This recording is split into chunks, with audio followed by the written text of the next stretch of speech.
These are selected scenes from the 119-minute-long Scratch Building a Fender DVD. Check out all the Covell DVDs at covell.biz.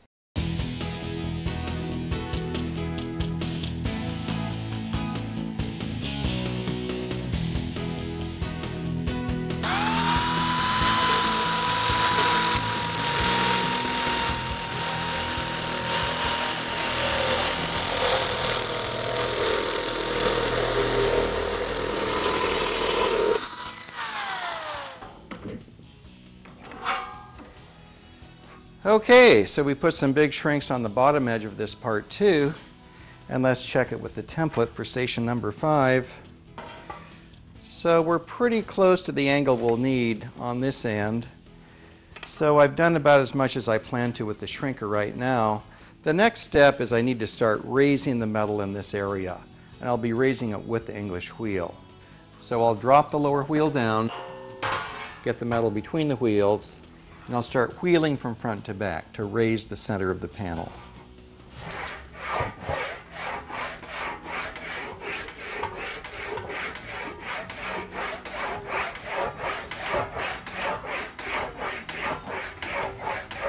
Okay, let's take a look at what we've done so far.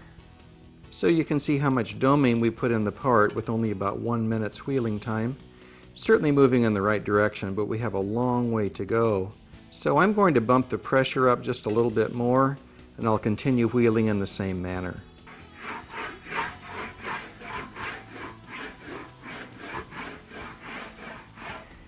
And now you can get a sense of just how much farther we have yet to go. Still about 1.5 inches, so we'll just keep wheeling and wheeling and wheeling and raising this metal bit by bit. So let's try this on the buck and test the fit. So I'll use a clamp to position this on the buck. And because the buck has windows in it, I can look in through the back and really see how this is fitting. It's getting very, very, very close at this point. So I think I have about as much doming as the part needs in this area. The next step is to start smoothing the lumps and bumps out of this panel. So to help that process, I'm going to change the anvil wheel to put in a lower crown wheel that better matches the shape of this part. This is the 12-inch radius anvil wheel, which is much better for smoothing. So I'm going to wheel over the entire surface with the low crown wheel to start the smoothing process. And once that's completed, we'll try this on the buck again. So by using the low crown wheel, I've been able to do a great job of smoothing this panel out. And it didn't just magically fit the buck after that. So I had to do a little adjustment of the edges, tiny bit more shrinking on this edge, and selectively raising some low areas. But now the fit is established very nicely against the buck. And by using this template, we can see that the contour is just about perfect. So this panel is essentially completed, and now we'll get on to shaping the next panel that fits below it. So by shrinking the edges, we've put a lot of contour in the part, so it certainly doesn't fit the buck yet, but still we've established the contour we want on all of the edges. And I'm going to do the raising of the center using the English wheel. So this is the contour gauge for the number 7 station, and it's a bit less radius here than the previous panel, so I can use the next anvil wheel. This is the 5-inch radius anvil wheel. So we'll put this in the machine and start doming the metal in the center of the panel. So I'm very happy with the fit of this part. Let's take a look at how the first part we shaped matches. So I'll just hand hold this into position, and I think you can see now that the contours of both parts flow together nicely.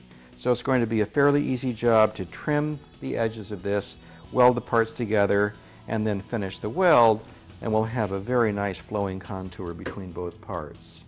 So the next thing we'll look at is the shaping of the part that goes on the front of the fender. That will have its own special challenges. So I've used a clamping block to hold the sheet metal tight against the buck, and I'm going to start hammering just in this area where the metal needs to stretch. So I've chosen a mallet that has a contour the same shape as what the metal needs to take on as it's hammered against the buck.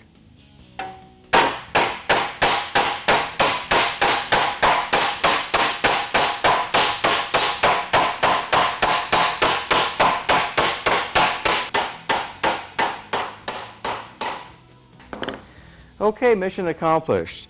Now you can see why I took the time to form a solid portion of the buck so I could use that to hammer the metal against. So now the metal has taken on the perfect shape in this area. The next thing I'll look at is pulling this edge down. And to do that, we'll use the shrinker.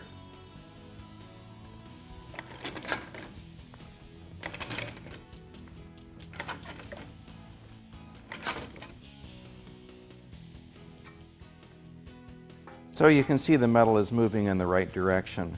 We'll make a few more passes on this and it'll start to pull it right down tight against the buck. So the shrinker's done a great job of rolling this edge over. But what comes along with that is it also arches the part from front to back. So I'm going to take the arch out by pressing this against a flat plate. All I need to do is to hold that edge against the plate and press out on both sides. And this is actually doing two things. It's flattening the part out from front to back, but it's also increasing the edge angle, which is a good thing in itself. So let's try this against the buck and we'll see how we're doing. With the part clamped against the buck, I can get a good reading of how it fits. So the flatness of the inner edge is just about perfect.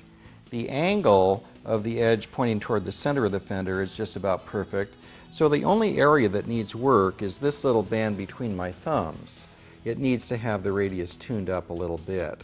And the way I'll do that is by putting the proper radius anvil wheel in the English wheel, and we'll track over this area until we bring it into the proper shape.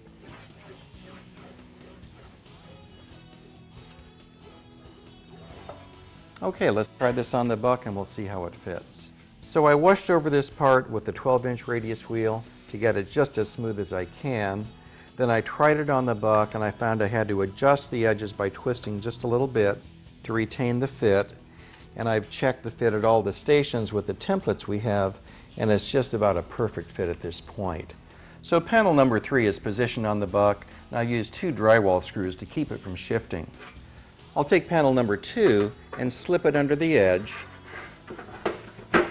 And then I'm going to move this around on the buck to find the place where it really settles in best.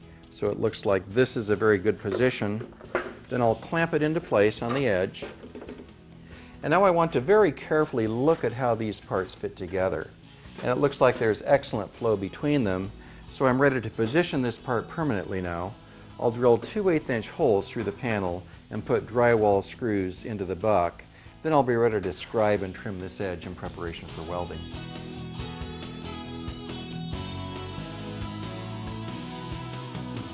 Learn metalworking and welding from a master.